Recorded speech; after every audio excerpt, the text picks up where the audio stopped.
أعوذ بالله من الشيطان الرجيم بسم الله الرحمن الرحيم الحمد لله رب العالمين والصلاة والسلام على أشرف الأنبياء والمرسلين حبيب إله العالمين أبي القاسم المصطفى محمد اللهم صل على محمد وآل محمد وعلى أهل بيته الطيبين الطاهرين المعصومين رب اشرح لي صدري ويسر لي أمري واحلل عقدة من لساني يفقهوا قولي.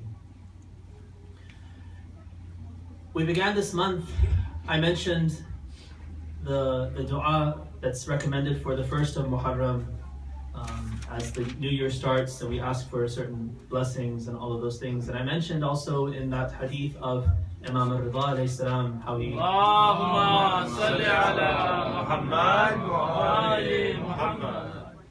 Imam al-Rida had remembered how there's a connection between Imam Hussein alayhi salam and Prophet Yahya. And that the first of Muharram, he mentioned, was the anniversary of that day on which Prophet Zechariah had prayed to Allah for a son and had been granted that prayer. The prayer was answered, and that was a blessed day, a day of dua, fasting on the first of Muharram. I want to share with you another story, also from kind of a few months later, 6 months later in Zechariah's life. Zechariah spent the next few days praising God for answering his prayer. During this time, Gabriel taught him the names of the final prophet and his family, Muhammad, Ali, Fatima, Al-Hassan, and Al-Hussein. Zechariah noticed that mention of the first four names evoked a great feeling of elation with him. And these prophets are people who are very pure and very clean in their hearts, and they can feel, they're sensitive to things that we sometimes aren't sensitive to. And so he feels, when he mentions those names, as Allah teaches them to him, he feels a sense of elation. But when Al-Hussein's name was mentioned, he choked up with tears and felt that he was drowning in sorrow. He asked God about this, to which he replied by recounting what would happen to Al-Hussein at Karbala in all its gruesome detail. Zechariah was so affected by this story that he spent the next 3 days in solitude, weeping. He said, Lord, will you torment the best of your creatures through his son? Lord, will you let such a calamity descend upon his doorstep? Lord, will you afflict Fatima and Ali with such a tribulation? Lord, grant me a son, as you have promised me despite my old age, and let him be the apple of my eye. When you have granted him to me, make me smitten with love for him, and then torment me through him as you have decided to torment your beloved Muhammad through his son. And so yet another connection is made between Yahya and Imam Hussein alayhi salam. Zechariah, seeing the station that the Prophet has and knowing the station that the Prophet would have because of this tribulation that he would be subjected to, he asks that he also be given a piece of that he also be tried in a similar way through his son. And we know that the story of Yahya also ends with tragedy, as the king of the time has him executed in a gruesome way and served as a gift. The head of Yahya is served as a gift to the woman he's trying to court for marriage, because there was an enmity that she had for him. So that connection is there between Yahya and Imam Hussein on many levels. As you know, tonight is the eve of Ashura, and I wanted to go over some of the kind of etiquette and the different rituals that we'll be going over tomorrow, inshallah, to try to reap the most benefit that we can from this evening and then from tomorrow. Hopefully you have, if you haven't already, then try to make a point of going through these different books of dua that we have, however you access these things, whether it's through Arabic or Farsi or through English. But kind of go through and see what are the a'mal for tonight. There are many prayers that are mustahab for this evening. It's mustahab to stay up as much as you can tonight and pray. And then tomorrow, of course, there's certain a'mal, especially Ziyarat Ashura. The culture that has developed amongst the Shia is to wear black as a sign of mourning and as a reminder for ourselves to maintain that atmosphere within our own demeanor and also the atmosphere at home. There's great recommendation to control yourself, try to stay away from worldly pleasures and these kinds of things on this day, and especially from those things that bring amusement, that are for entertainment and these kinds of things. Try to shut those things out of your life for the day. Imagine that you yourself have personally felt a loss in your family. A loved one directly related to you has passed away. That's the kind of grief that we should try to create within ourselves for this loss of Imam Hussein. Then it becomes our musab as well, right? We in the du'as we say that this musibah has afflicted us. Right? It's afflicted us when we actually feel it as though it's one of our own. As though Imam Hussein is my own kith and kin, and he's now passed away, and so I feel as though I've lost my own father, my own brother. It's makruh, highly discouraged to work on this day, to earn on this day, to shop on this day. Right? It's a day of kind of I don't know, good ill omen, nahs, yawm nahs. It's a day to kind of do the opposite of the Umayyads, the people who slaughtered him. To cover their tracks, one of the things that they tried to do over the next half a century was to try to make this day into a day of celebration. Right? So they manufactured, through their mechanism of hadith manufacturing, they manufactured a hadith and attributed falsely to the Prophet that the Prophet had celebrated on this day, and he had found out from the Jews that this was a day when Moses was saved from Pharaoh and these kinds of things. And so they created this whole myth around Ashura, that it's now a day of celebration. We should fast, and we should buy presents for your children and stock up on things, and it's a day of barakah. And this is the way that they were trying to cover their tracks. So the Ahlul Bayt, as our guides, they were alive during all of this time when these things were happening, this propaganda was taking place, and they've told us to do just the opposite. Make this day not a day, just the opposite of an Eid. Whatever you can do opposite of an Eid is what we should do. So whatever earnings, for instance, we are able to earn on a day like this, it'll come to no good. There's no barakah in it. Right? You might buy things on this day, grocery shop and buy clothes and things like that. There'll be no barakah in it. There'll be no goodness in it. You won't see anything good come of those things that you buy. And so it's highly encouraged to just kind of leave off the world. Even I remember one of my teachers was quoting from his teacher, Allama Tabatabai, the author of Al-Mizan. He was someone who worked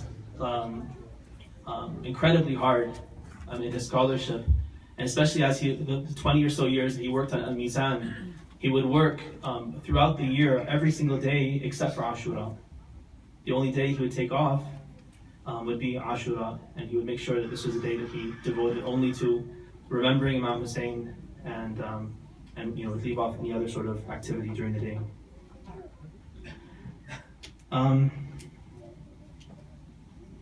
What I want to do today and tomorrow is to go through it and recount some of the stories from the sources. So you probably noticed already, I don't like to just kind of tell the story in my own way, kind of off the top of my head, like many orators, many other people might do. I'm very concerned about trying my best to recount these stories the way, kind of not with any sort of embellishment from me, to try to go to sources that are historical and share what's been narrated to us. And we have so many details. I mentioned earlier that this is one of the best witnessed and best recorded events of history. There's so many eyewitnesses, many of whom were from the Ahlul Bayt themselves, the women, Hassan al-Thanna, and certain other people who were with the Ahlul Bayt, plus the enemies. They witnessed this, they witnessed the conversations, and they conveyed all of that information to coming generations. And there was an effort immediately to try to record all of this stuff. So we have so much, there's not much need to embellish and to add anything to the stories. Recite one salawat, please. Allahumma salli ala Muhammad wa ali Muhammad. On the 7th of Muharram, the following message was sent by Ubaydullah ibn Ziyad to the commander of the Kufan army, Umar ibn Sa'd. Bar Hussein and his companions from the river, so that they do not taste a drop of it, just as he did with the pure, the pious, the poor commander of the faithful, Uthman ibn Affan wassalam. This is another one of those propaganda myths that the Umayyads had tried to create to tarnish the personality of Imam Ali and Imam Hassan and Imam Hussein. When Uthman had driven the Ummah to kind of the verge of chaos through his mismanagement, through his corruption, through his nepotism, people had come from all over, especially from Egypt. They had come into Medina to protest and to demand him to abdicate, to demand justice and even his death. And at that time, the one person, the one family that stood by Uthman, not to support him and say he's good, but simply to guard his life and protect him as a human being, was Imam Ali's family. He's the one who sent his sons, Imam Hassan, Imam Hussein, Muhammad ibn Hanafiya, to make sure that there's water available to Uthman when the mobs had surrounded his house and they wanted to kind of smoke him out and starve him to death. Imam Ali made sure that his sons went in and supported him, at least in terms of those human needs that a person has, and you know, just the opposite of what Muawiyah and Marwan later attributed to him. Once he was finally killed by the mobs, Uthman was killed by the mobs, buried at a very distant part, kind of almost outside of Baqi. Muawiyah, being the cousin of Uthman, he capitalized on its opportunity and started to convince people and spread rumors that it was Ali and Hassan and Hussein who killed Uthman, covering up the fact that they're actually the ones who, if anything, tried to save him.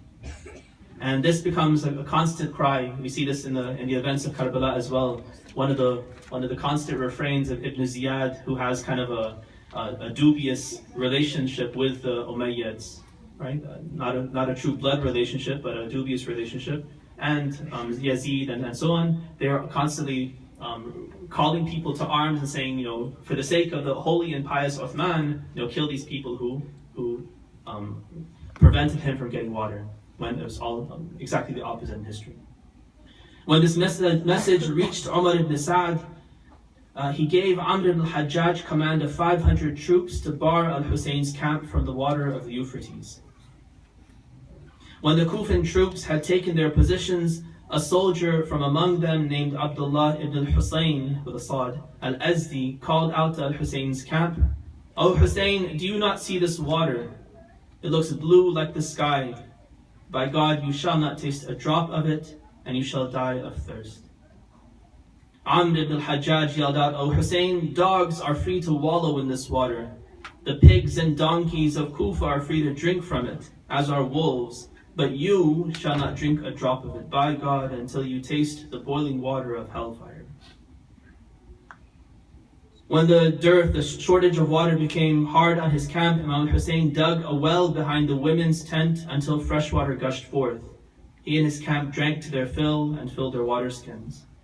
And that's an important thing as well. Sometimes in our storytelling, if we don't stick to the facts, we try to, in our attempts to make ourselves sad, we sometimes make these heroes out to be pitiful, and that's a shame. There's no need to make them pitiful. The tragedy that occurred to them, the hardship that befell them is real.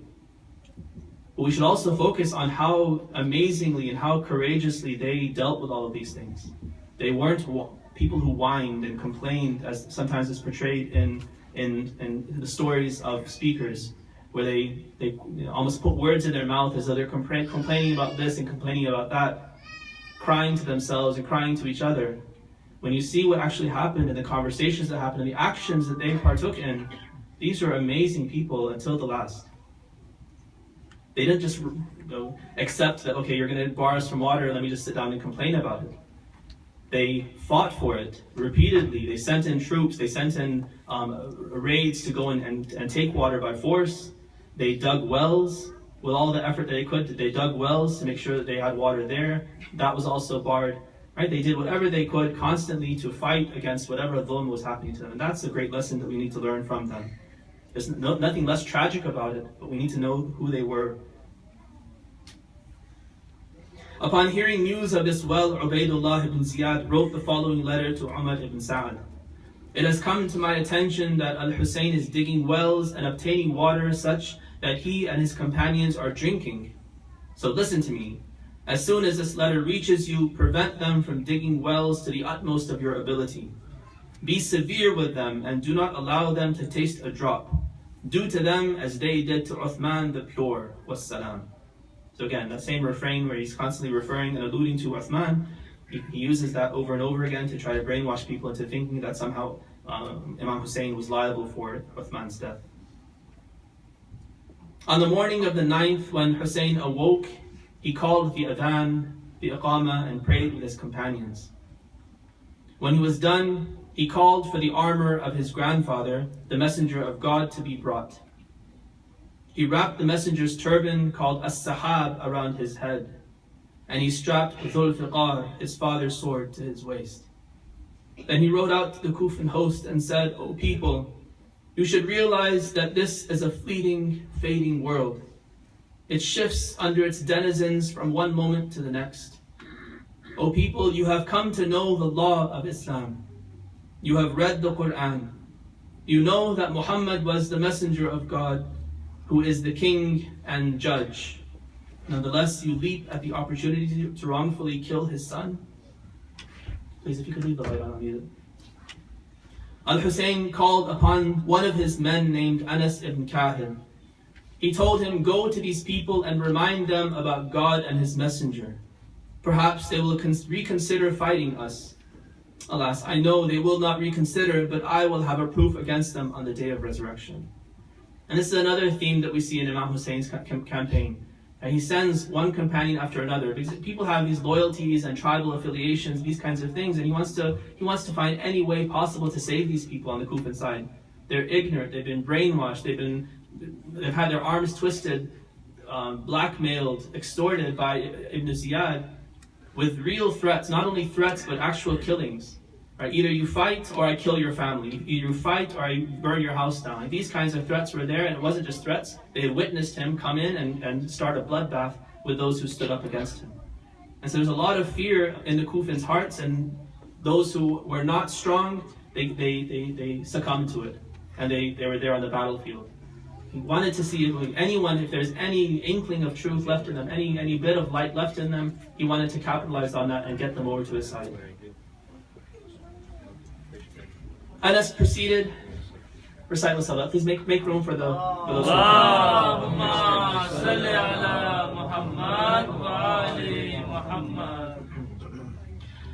Anas proceeded and entered the presence of Umar ibn Sa'ad, who was seated. Anas did not say salam to him. Umar ibn Sa'ad objected, Dear Kahili, what has prevented you from saying salam to me? Am I not a believer and a Muslim? By God, I am not an unbeliever, for I believe in God and his messenger. Umar ibn Sa'ad says this.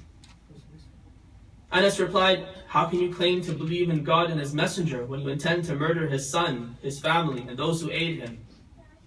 Umar cast his gaze down and said, I know that the one who murders them will undoubtedly go to hell. But I must carry out the orders of my commander, Ubaydullah ibn Ziyad. This is that blindness. Right? They can see the truth, look the truth in the eye, but they've blinded themselves to such an extent. They have such greed for the dunya, such grudges against the Ahlul Bayt, such fear in their hearts of worldly sorts of consequences, that they're blind to the consequence. They're blind to the reality of things, even when they recognize it. They understand what's happening, where they are, where they should be, but they are blind to it. Anas returned to Imam Hussein and gave him a full report.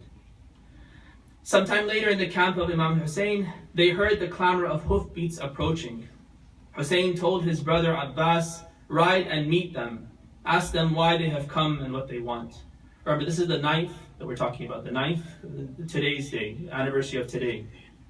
Abbas immediately set out with 20 cavalry, including Zuhair ibn al-Qayn and Habib ibn al-Mudahir. They asked them what they wanted, and they replied, our commander's ultimatum has come. We are to force you to submit to him or fight you. Abbas returned and reported to Imam Hussein.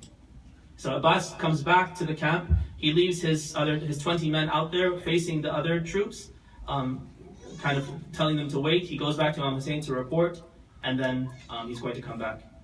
In the meantime, Habib ibn Mudahir says the following: أما والله لبئس القوم قوم يقدمون غدا على الله ورسوله وقد قتلوا ذريته وأهل بيته المتهجدين بالأسحار الذاكرين الله بالليل والنهار وشيعته الأتقياء الأبرار. Right, these are the heroes of Karbala. These are people who have lived and died in the Ahlul Bayt. And if they have not seen the light until now, once they meet Imam Hussein, they are solidly with him, like Zuhair and so forth. We'll see his conversations as well. But Habib has been a childhood friend of Imam Hussein, and he's now there after a lifetime of support of Ali and Hussein. He is there with him, and the power with which he speaks is amazing. He's chastising the people he's facing off with. Imagine he's 20 soldiers on Umar's side and 20 soldiers on Imam Hussein's side, all on their horses, facing each other while they're waiting for Abbas to go and take the message to Imam Hussein and come back. So Habib says to these people, the worst of people are people who will go to Allah on the Day of Judgment tomorrow, having killed the family of His Messenger. These people who stay up all night praying, these people who mention Allah day and night, and His followers who are pious and righteous. فقال له رجل من أصحاب ابن سعد يقال له عروة بن قيس إنك لتزكي نفسك ما استطعت. So the retort comes from that side, from Urwa. He says, Habib, you're praising yourself too much. You're praising yourself. Tazkiyatun nafs is not a laudable trait. It's not a good thing for you to do. فقال زهير بن القين اتق الله يا ابن قيس ولا تكن من الذين يعينون على الضلال وقتل النفوس الزكية الطاهرة وعترة خير الأنبياء وذرية أصحاب الكساء. So Zuhair ibn al-Qayn, he speaks up now in defense of Habib and in chastisement of this Urwa, who is kind of calling into question Habib's motives and saying that we are righteous people. He's not praising himself, he's saying the reality that you are now killing people who are righteous. So Zuhair says, don't be amongst those people who help falsehood and kill pure and righteous people. So Ibn Qais, he tells Zuhair now, he has a response for him too. He says, إِنَّكَ لَمْ تَكُنْ عِنْدَنَا مِنْ شِيعَةِ أَهْلِ الْبَيْتِ. He says, Zuhair, I'm surprised to see you here. Why are you on that side? You should be with us. Until yesterday, you were on our side. You were never one of the lovers of the Ahlul Bayt. Why are you with Hussein now? وَإِنَّمَا كُنْتَ عُثْمَانِيًّا نَعْرِفُكَ فَكَيْفَ صِرْتَ تُرَابِيًّا. He says, we know you. We know who you are. You're famous for your support of Uthman. And he was a support of Uthman against Ali. And he says, how is it that all of a sudden you become Turabi? Turabi from Abu Turab. Now all of a sudden you're a supporter of Abu Turab's progeny, Imam Hussein. فَقَالَ لَهُ زُهَيْرٌ إِنِّي كُنْتُ كَذَلِكَ. You're right. I was like that. I was misguided. I was like that. غير أني لما رأيت الحسين عليه السلام مغصوبا على حقه ذكرت جده ومكانه منه فرأيت لنفسي أن أنصره وأكون من حزبه وأجعل نفسي من دون نفسه حفظا لما ضيعت من حق الله وحق رسوله. He says, yes, I was like that. I was misguided, but when I met Hussein, I saw that his rights had been taken from him. I remembered his grandfather. I was a companion of the Prophet. I remembered his grandfather and his great position. And I saw that the only option for me is to help this grandson of his and to be on his side and to put myself in his defense and put myself between any harm and him so that I could make up for and protect his rights that you had trampled. Back in the camp, Imam Hussein has a conversation with Abbas and he says, Ya Abbas, irji' ya akhi ila al-qawm. Go back to the people. فَإِنِ اسْتَطَعْتَ أَن تَصْرِفَهُمْ وَتَدْفَعَهُمْ عَنَّا بَاقِيَ هَذَا الْيَوْمِ فَافْعَلْ. So he sends him back as a negotiator, as his emissary. He says, Abbas, go back to this delegation of 20 or so people, and if you can, try to convince them to give us respite for one more day. Right? Just say whatever you have to do. Figure out some way to get them to stop, give us one more day, not enforce the ultimatum of al-jizya just yet. لعلنا نصلي لربنا ليلتنا هذه وندعو الله ونستعينه ونستنصره على هؤلاء القوم. Why? Because they'll give us one more day, another day to pray to Allah, to seek His help, to seek His aid against these people. And so the reason that Imam Hussein wants the extra day is to engage with Allah some more for one last day. فأقبل العباس إلى القوم وهم وقوف.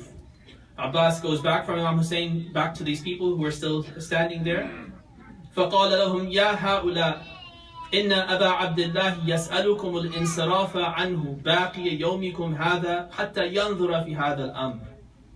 So he says, Abu Abdullah has asked that you turn away, give him respite for one more day, give him time to think. Right, give him time to think about this these options that you've given him. So he tries to buy some time with them and make a little bit of a delay. ثم نلقاكم به غدا إن شاء الله. And then tomorrow we'll come with our decision, and either we'll submit or we'll fight. We'll give you the answer tomorrow. فأخبر القوم أميرهم عمر بن سعد فقال لأصحابه ما ترون فقال له أنت الأمير. So they go back to Umar ibn Sa'd this time and say, this is what they're saying, they want one extra day. Umar says, well, what do you think? What's your advice? As my advisor, what do you advise? They say, you're the commander, you decide.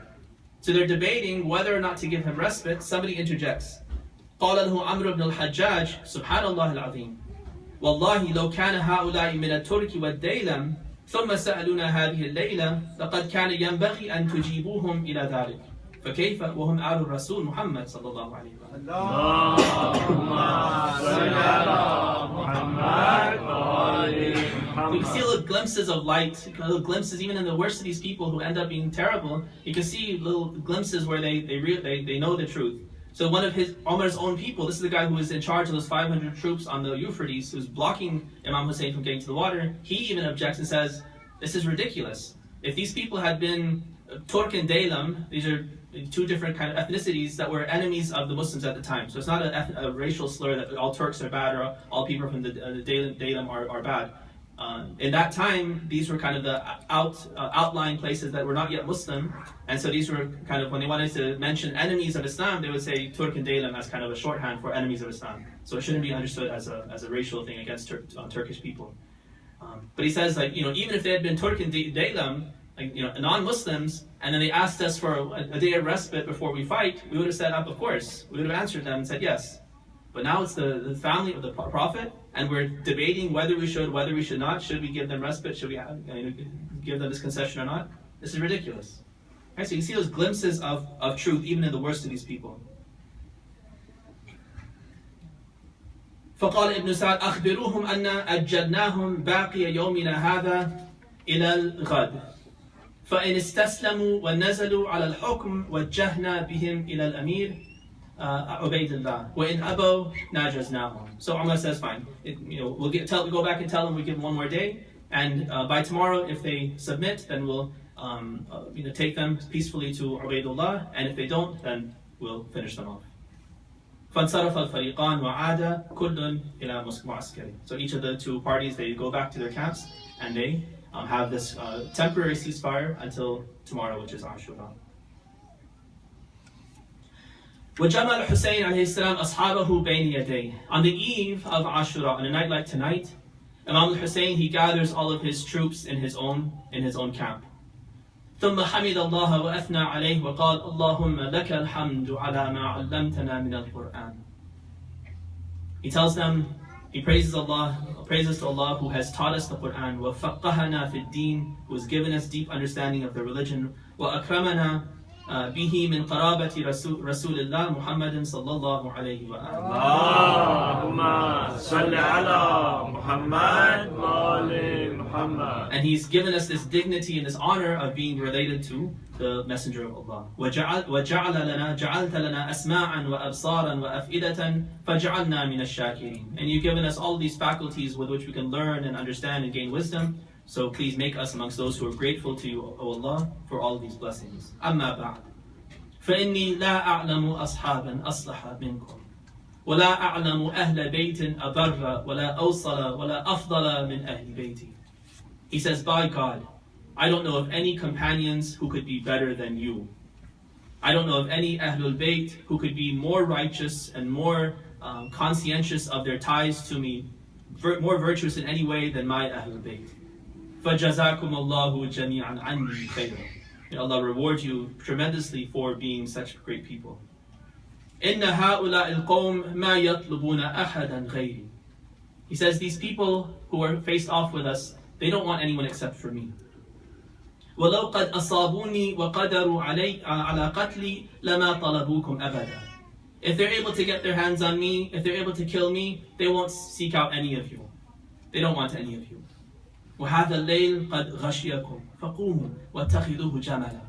He says, the night's so dark, everyone stand up, go. Take the night as your camel, and by the cover of night you can all escape. Go this way and that, disappear, and no one will ever seek you out again. وَلْيَأْخُذْ كُلُّ رَجُلٍ مِّنْكُمْ بِيَدِ رَجُلٍ مِّنْ إِخْوَتِي. And each of you, as my companions, please take one of my Ahlul Bayt, one of my cousins, my brothers, my nephews, take one of them with you and disappear into the night. Leave me alone and I'll deal with them tomorrow. وَتَفَرَّقُوا فِي سَوَادِ هَذَا اللَّيْلِ وَذَرُونِي وَهَؤُلَاءِ الْقَوْمِ. And go into the darkness of the night and leave me to deal with these people tomorrow. فَتَكَلَّمَ إِخْوَةُ الْحُسَيْنِ وَجَمِيعُ أَهْلِ بَيْتِهِ وَقَالُوا. One by one, first the Ahlul Bayt start to speak, the brothers of Imam Hussein. يَبْنَ رَسُولِ اللَّهِ فَمَاذَا تَقُولُ النَّاسِ وَمَاذَا نَقُولُ لَهُمْ. What kind of a suggestion is this? What will people say about us, and what will we say to them in response to them in justification for having abandoned you? إِنَّا تَرَكْنَا شَيْخَنَا وَسَيِّدَنَا وَابْنَ بِنْتِ نَبِيِّنَا مُحَمَّدٍ صَلَّى اللَّهُ عَلَيْهِ وَآلِهِ وَلَمْ نَرْمِ مَعَهُ بِسَهْمٍ وَلَمْ نَطْعَنْ بِرُمْحٍ وَلَمْ نَضْرِبْ بِسَيْفٍ. Can we possibly tell them that we abandoned our elder, our master, the son of the daughter of the Prophet, and we didn't even cast one arrow, we didn't even drive one spear into the enemy, we didn't even draw our sword, and we just abandoned the battlefield? لا والله يا ابن رسول الله لا نفارقك أبدا. By God, O son of God's messenger, we shall never abandon you. ولكننا نفديك بأنفسنا ونقتل بين يديك ونرد موردك. We will sacrifice ourselves for you, we will die before you, and we will inshallah do whatever you do. فَقَبَّحَ اللَّهُ الْعَيْشَ مِنْ بَعْدِكَ. May Allah not allow us ever to live after you. ثم تكلم مسلم بن عوسجة الأسدي فقال يا ابن رسول الله أنحن نخليك هكذا وننصرف عنك. Muslim ibn Awsajah, he speaks up, one of the great companions of Imam Hussein. He says, O son of God's messenger, are you suggesting that we abandon you, that we turn away from you? وَقَدْ أَحَاطَ بِكَ هَؤُلَاءِ الْأَعْدَاءِ. Just at the time when you need us most, when all your enemies have all surrounded you. لَا وَاللَّهِ لَا يَرَانِيَ اللَّهُ وَأَنَا أَفْعَلُ ذَلِكَ أَبَدًا. May Allah never see such a thing from me, that I abandon you at such a time. حَتَّى أُكَسِّرَ فِي صُدُورِهِمْ رُمْحِي وَأَضْرِبَ فِيهِمْ سَيْفِي مَا ثَبَتَ قَائِمُهُ بِيَدِي. May I, inshallah, be able to crack my spear in their chests. May I be able to strike them with my sword as long as the hilt of my sword stays in my hand. وَلَوْ لَمْ يَكُنْ لِي سِلَاحٌ أُقَاتِلُهُمْ بِهِ لَقَذَفْتُهُمْ بِالْحِجَارَةِ. Even if I lose my sword, I pledge that I will fight them with whatever stones and sticks I can find. وَلَمْ أُفَارِقْكَ حَتَّى أَمُوتَ بَيْنَ يَدَيْكَ. But I will, under no circumstances, abandon you until I die before you. ثم تكلم سعيد بن عبد الله الحنفي. Another companion speaks up. Sa'id ibn Abdullah says, لا والله يا ابن رسول الله لا نخليك أبدا. We shall never abandon you. حتى يعلم الله تبارك وتعالى أننا حفظنا فيك غيبة رسوله. Until we prove to Allah that we have guarded your sanctity, your right, in the absence of the Prophet.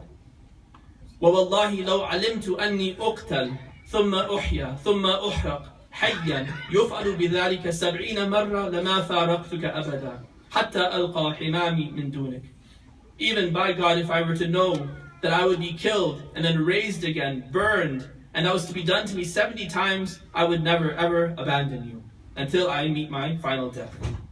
وَكَيْفَ لَا أَفْعَلُ ذَلِكَ وَإِنَّمَا هِيَ قَتْلَةٌ وَاحِدَةٌ ثم أنال الكرامة التي هي لا انقضاء لها أبدا. And how can I not make such a choice? How can I not fight like this when it's just one little death that I have to face, and then it's eternal ennoblement, eternal dignity with Allah that will never end. وتكلم جماعة بنحو هذا الكلام. Others also join in. أنفسنا لك الفداء. May our souls be your ransom. وَنَقِيكَ بِأَيْدِينَا وَوُجُوهِنَا وَصُدُورِنَا. We shall protect you and guard you, Imam Hussein, with our hands, with our faces, with our chests. فَإِذَا نَحْنُ قُتِلْنَا بَيْنَ يَدَيْكَ نَكُونُ قَدْ وَفَيْنَا وَقَضَيْنَا مَا عَلَيْنَا. If we are killed before you, then inshallah we will have fulfilled our obligation and our duty towards you. وَلَمَّا عَرَفَ الْحُسَيْنِ مِنْ أَصْحَابِهِ صِدْقَ النِّيَّةِ. So Imam Hussein, he now sees that they're sincere. He's testing them. Constantly he's testing them. He wants to make sure that these people are here of their own free will. They don't feel any obligation to anyone else. They don't feel tribal obligations or because of some personal shame that they might feel by abandoning these kinds of things. He doesn't want any of that. He wants them solely and solely to be there because they understand who he is, what station he has, and they're there to defend him because it's their religious obligation before Allah. So he's testing them and pushing them away, giving them every excuse possible, saying, you owe nothing to me, go, I won't blame you, even on the day of judgment I won't blame you, all these things, pushing them away constantly, and the more he pushes, the more they cling to him. So when he sees that they are so sincere in their intentions, أوقفهم على غامض القضاء فقال إني غدا أقتل. So now, once he has tested them and they've succeeded, now he says, tomorrow we're not facing any sort of victory. There's no army of angels that could come from the sky. There's no victory ahead of us. I shall be killed tomorrow. وَكُلُّكُمْ تُقْتَلُونَ مَعِي. And every last one of you will also be killed along with me. وَلَا يَبْقَى مِنْكُمْ أَحَدٍ حَتَّى الْقَاسِمِ وَعَبْدِ اللَّهِ الرَّضِيعِ. Not a single one of you will survive, not even my nephew Qasim or my infant child Abdullah al-Radi' Ali al-Asghar. إِلَّا وَلَدِي عَلِيٌّ زَيْنُ الْعَابِدِينَ. The only one who will survive by the will of God is Ali Zayn al-Abidin, my second son. لأن الله لم يقطع نسلي منه وهو أبو أئمة ثمانية. Because Allah has ordained that He will not cut off my line through him, and he will be the father of 8 Imams. فقالوا بأجمعهم الحمد لله الذي أكرمنا بنصرك وشرفنا بالقتل معك. They all say, praise be to Allah who has given us this dignity and this nobility of being able to help you, and has ennobled us by allowing us to be killed with you. أَوَلَا نَرْضَى أَن نَكُونَ مَعَكَ فِي دَرَجَتِكَ يَبْنَ رَسُولِ اللَّهِ. Should we not be pleased, elated by the fact that we will inshallah be raised at your station, O son of God's messenger? ثم دعا وقال لهم ارفعوا رؤوسكم وانظروا. In one narration it says that Imam Hussein at this point, he tells all of his companions, look upward. فَجَعَلُوا يَنْظُرُونَ إِلَى مَوَاضِعِهِمْ وَمَنَازِلِهِمْ مِنَ الْجَنَّةِ. And he gave them a brief glimpse of the reward that was in store for them. Kind of a ru'ya sadiq, kind of a vision he was able to provide for them as reassurance, as a kind of additional tawfiq to reward them now for this one step they've taken, to encourage them to take more and more steps. This is the tawfiq that Allah always gives us. وَيَزِيدُ اللَّهُ الَّذِينَ اهْتَدَوْا هُدًى. If we do ihtida, we grab hold of guidance and take it where we can get it, He'll open more doors, He'll give us more tawfiq and open more and more doors for us. So Imam Hussein, he's allowed to give them a small glimpse of their places in paradise right at this moment. وَهُوَ يَقُولُ لَهُمْ هَذَا مَنْزِلُكَ يَا فُلَانِ. He says, Habib, this is your place in paradise. Look, Buray, this is your place in paradise. فكان الرجل يستقبل الرماح والسيوف بصدره ووجهه ليصل إلى منزله من الجنة. So on the battlefield, each of them they were fighting here in the dunya, but all they could think of was where they're about to go into paradise. They would fight, they would face the spears and the swords, but all they could think of was the paradise that they were about to enter. ويروى أن الحسين في آخر خطبته في امتحان الأصحاب قال أصحابي بني عمومتي أهل بيتي ألا ومن كان في رحله امرأة فليبعث بها إلى أهلها. In one narration it says that during that last khutbah on the eve of Ashura, Imam Hussein tells his companions, he says, oh my companions, my brothers, all the people who are with me, Any one of you who has a woman with him, who's brought his wife with him, his daughters with him, especially his wife, he says, فَلْيَبْعَثْ بِهَا إِلَىٰ أَهْلِهَا. Go ahead and let her go back to her family. Divorce her, let her go back so that she's free to go. She's not bound. There's going to be terrible stuff that's going to happen to them. They'll be defenseless once we're gone. Allow them to flee so that they're not stuck here and they don't have to face all this. So leave my family, let your women go. فَإِنَّ النِّسَاءِ تُسْبَى وَأَخَافُ عَلَى نِسَائِكُمُ السَّبِيلَ. Because all the women from my family will inevitably be imprisoned and captured. I'm afraid for your women that they will also be captured like them. فَقَامَ مِنْ بَيْنِهِمْ عَلِيُّ بْنُ مُظَاهِرَ الْأَسَدِي. So Habib's brother Ali, he stands up and he goes, أَقْبَلَ إِلَى خَيْمَتِهِ. He goes to his tent. فَتَبَسَّمَتْ زَوْجَتُهُ فِي وَجْهِهِ. When he goes to his tent, his wife is smiling. It becomes clear she didn't hear the whole conversation. She heard the khutbah, she heard all the speeches and how everyone was so devoted to Imam Hussein. She didn't hear the very end of it. فَقَالَ لَهَا دَعِينَ وَالتَّبَسُّمْ. He said, why are you smiling like this? You shouldn't be smiling right now. He says, قُومِي وَالْحَقِي بِابْنِ عَمِّكِ مِنْ بَنِي أَسَدٍ. He says, I want you to get up and go back to your family. In the Bani Asad, go back to your tribe. Leave this place tonight. فَقَالَتْ لِمَنْ يَبْنَ مُظَاهِرٍ. She said, why am I supposed to do this? Why are you telling me this? هَلْ فَعَلْتُ مَعَكَ مَكْرُوهًا. Did I do something wrong that you're now divorcing me? You want to get rid of me? قَالَ حَاشَ لِلَّهِ. No, absolutely not. You're a wonderful wife. You've been a wonderful wife. وَلَكِنْ أَمَا سَمِعْتِ غَرِيبَ رَسُولِ اللَّهِ. Didn't you just hear Imam Hussein and what he said? خَطَبَنَا فِي هَذِهِ السَّاعَةِ. He just gave that speech. Didn't you hear him? قَالَتْ بَلَى وَلَكِنْ سَمِعْتُ فِي آخِرِ خُطْبَتِهِ هَمْهَمَةً لَا أَعْرِفُهَا.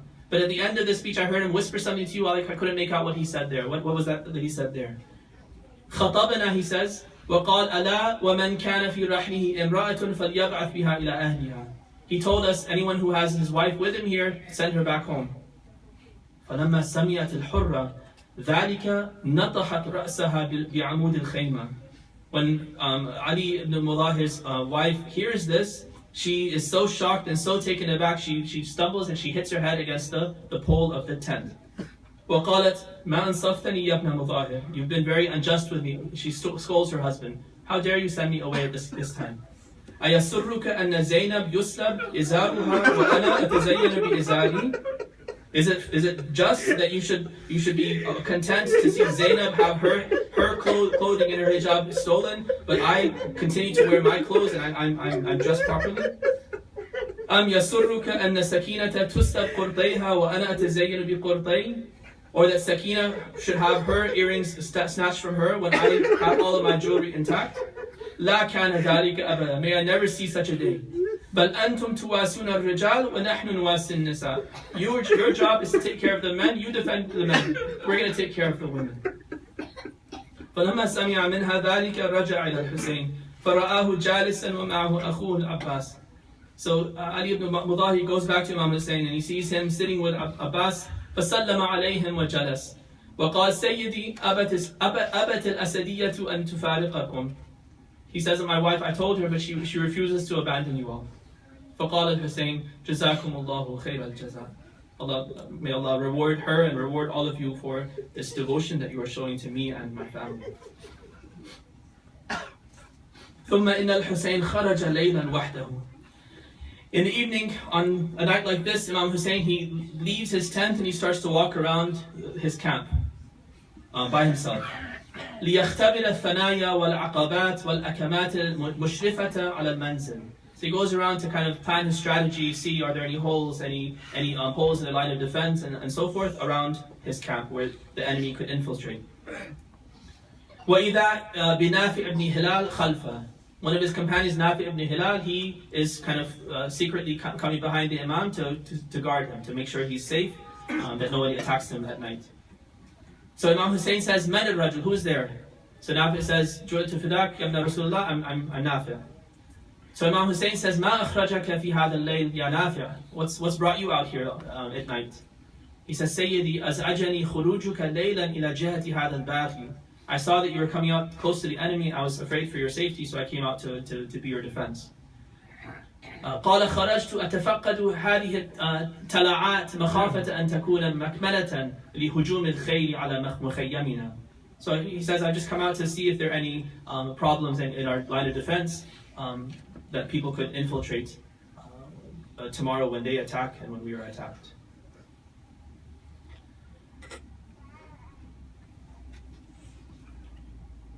Okay, so then Imam Hussein, at the end of this conversation with this companion of his, he says, "Allah tasluku bayna hadayn al-jabalayn." He says, "You see these two mountains here? You can see on the horizon in the dark, right? Go. There's a path there. Go. You can escape now. No one will see you. Just go and save yourself. وَانْجُ بِنَفْسِكَ. At least save yourself. قال نافع سيدي إذا انفكلت نافع عن أمه. May my mother be bereaved of me. She'll be so disappointed with me if I do such a thing. إن سيفي بألف وفرسي بألف. فوالله الذي من علي بك في هذا المكان لن أفارقك أبا عبد الله حتى يكل عن فري وجار. He says, as long as my sword is as good as 1,000 swords, my horse is as strong as 1,000 horses, by God, I shall never abandon you as long as my sword cuts and my horse still runs. ثم إن الحسين فارق نافعا ودخل خيمة أخته زينب. Imam Hussein, he leaves his reconnaissance mission, he comes back, he sits in his tent in the tent of Lady Zainab. فوضعت له متكئا وجلس يحدثها سرا ونافع واقف ينتظر خروج الحسين. So he speaks in secret with Lady Zainab and maybe takes a small nap while Nafi is standing at the door waiting and standing guard. Zainab says to Imam Hussein during this conversation, هل استعملت من أصحابك نياتهم. He asks him, are you sure, have you tested these companions of yours? Have you made sure they're really going to stand by you? فإني أخشى أن يسلموك عند الوثبة. I'm afraid that they might abandon you, turn you over to the enemy at the critical time when you need them most. فقال لها والله لقد بلوتهم فما وجدت فيهم إلا الأشوس الأقعس. He says, no, by God, I've tested them. And I found that they are the most courageous, the staunchest soldiers I could possibly want. يستأنسون بالمنية دون استئناس الطفل إلى محارب أمه. They are more eager to see death than a hungry child is to see the breast of his mother.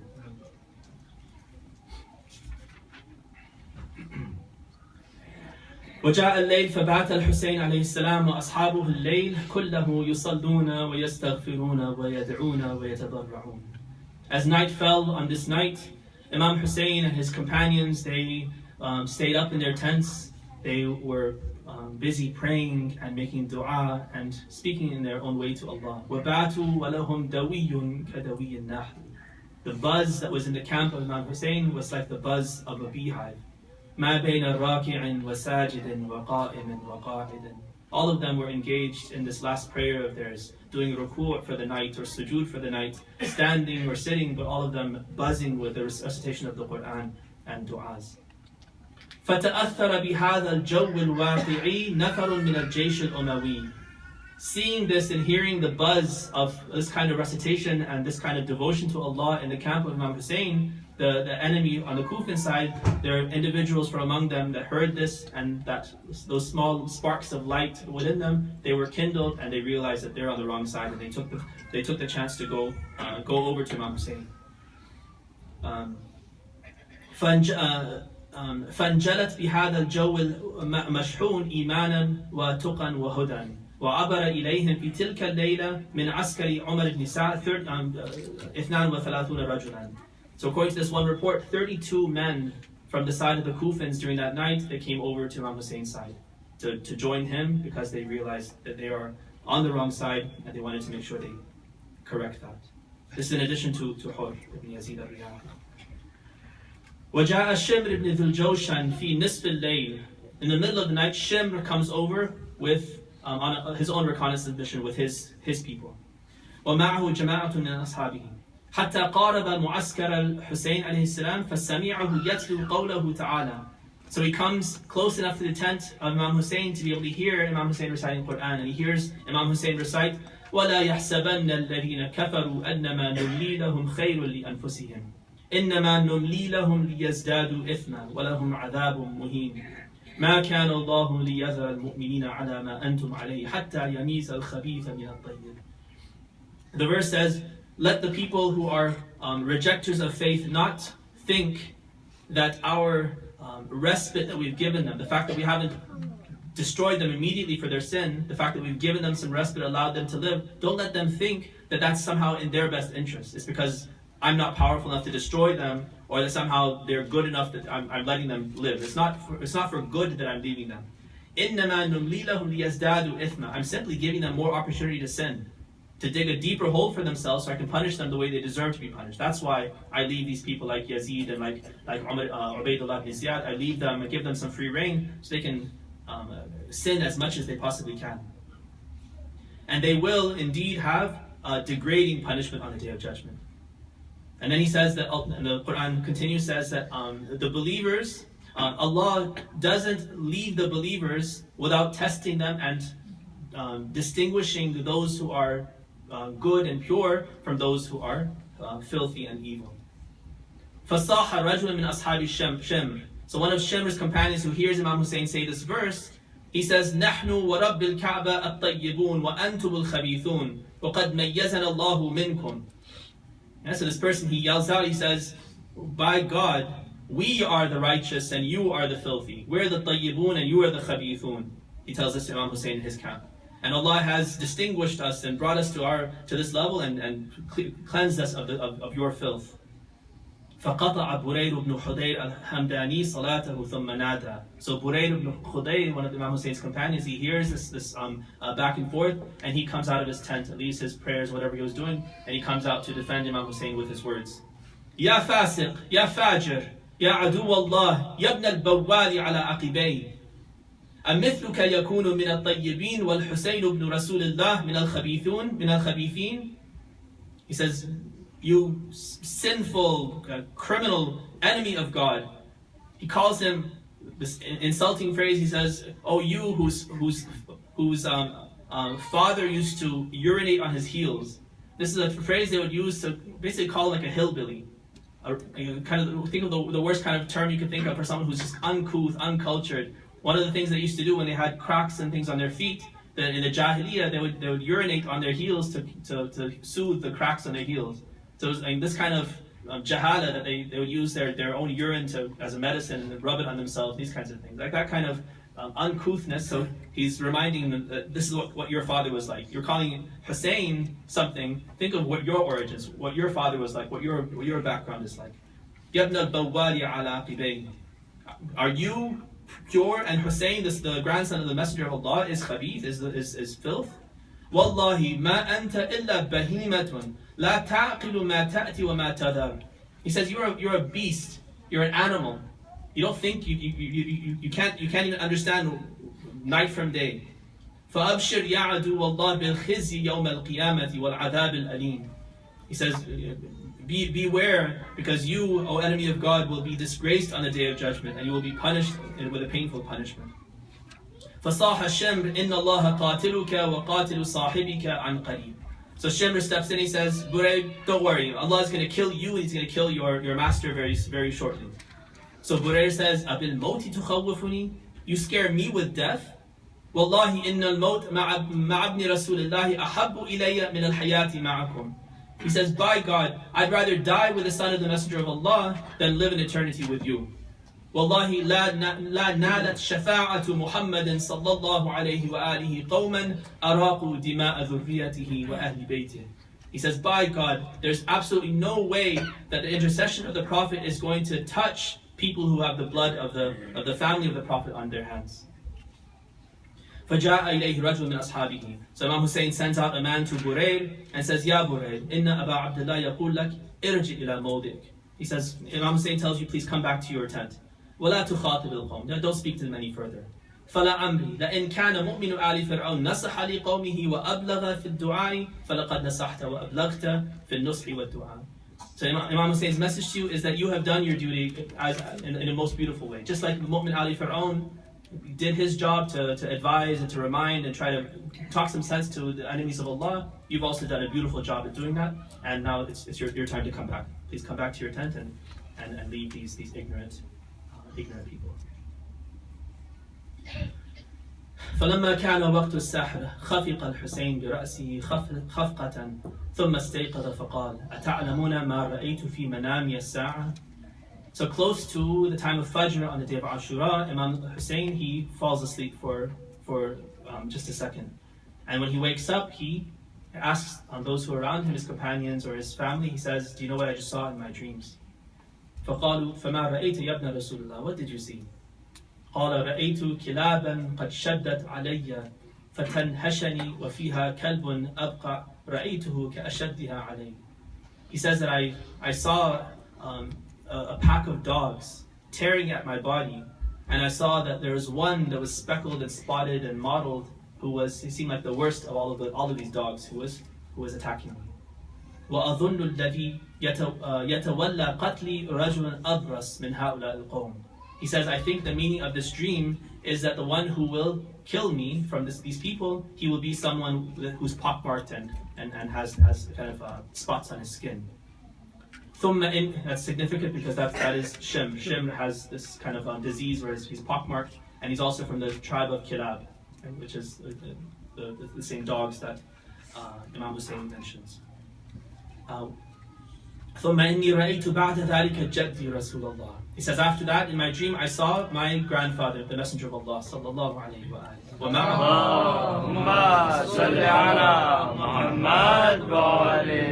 ومعه جماعة من أصحابه وهو يقول لي يا بني أنت شهيد آل محمد.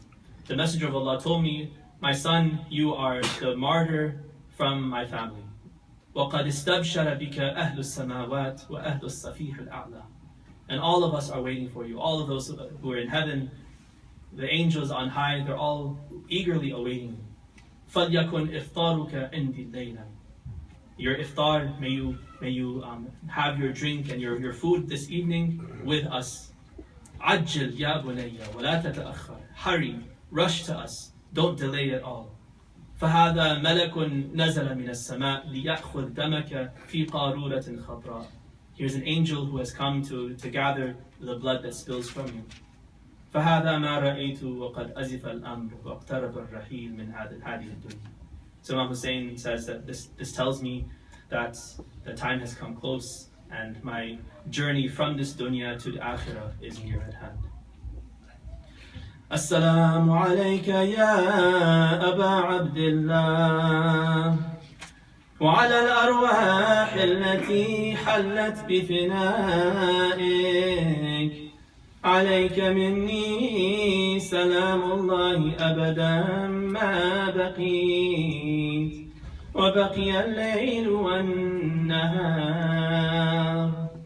وذا جعله الله آخر العهد مني لزيارتكم السلام على الحسين وعلى علي بن الحسين وعلى أولاد الحسين وعلى أصحاب الحسين أعظم الله أجورنا في الحسين عليه السلام وجعلنا وإياكم من الطالبين بثأره مع وليه الإمام المهدي من آل محمد عليه وعليهم السلام. Ya Hussein, Ya Hussein, Ya Hussein.